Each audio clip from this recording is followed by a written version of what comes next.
Hello. In this video, we are going to go over condensing logarithms in another example. We have one video where we go over it, and a student has asked for some extra examples. So we're going to go over these extra examples here. The first thing we need to remember when condensing logarithms are the rules. Well, what does that mean? That means if I have the log of x plus the log of y, what that really means is I can rewrite those in a condensed logarithm as x times y. Let's put those both in green so everything just makes sense, right? So we can write that as one log. Then we can do the same thing if they're being subtracted of x, and we'll have minus log this time, y. And on this portion, we can write all of these as one log as a fraction, with the first term on top and what's being minused on bottom. Then we have our last one, which is log. We'll have x to the power of a. Well, all that comes is that the a goes in front of the logarithm to be basically written as a coefficient. So we can rewrite this as a log of x. So those are the three things that happen. That's it. So that's all we got to worry about. Let's start with number 3, please.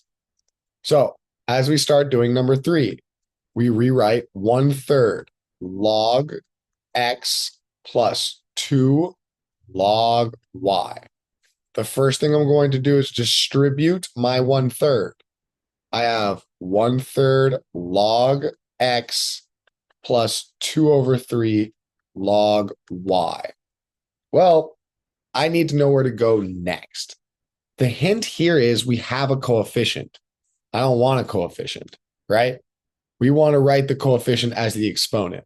So what we're going to do is put those exponents right on top. So we can rewrite this as log x. The coefficient is really just an exponent, as you can see from this one, from back and forth. So log of x to the 1/3 plus log of y to the 2/3. Next, we see there's just a plus sign in between these two logs. So all that's really happening here is when I see a plus, it really means multiplication.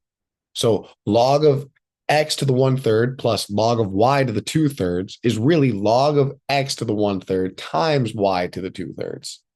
And just to clean it up, we will write it in parentheses. Let me just make that a little neater. X to the 1/3, y to the 2/3. And that would be the answer for number 3. Let's move on and do number 4. Okay, so for number 4, we see we have to rewrite everything first. Let's put blue this time. So 1/2 log base 5 x to the 3 minus 2 log 5 base 5 of y. First things first, I see coefficients.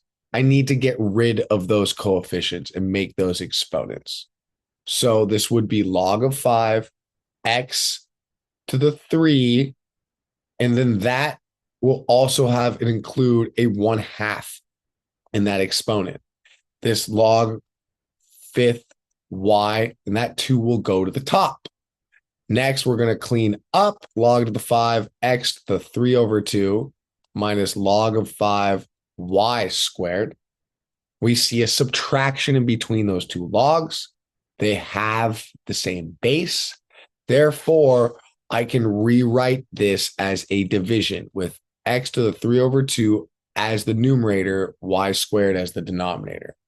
And we're going to rewrite, just so it's clean and nice and neat, log of base 5 of x 3/2 divided by y squared. And that is going to be the condensed version of that problem. If you have any other specific examples you would like me to go over, please just shoot me an email. Other than that, I hope everyone has a great day.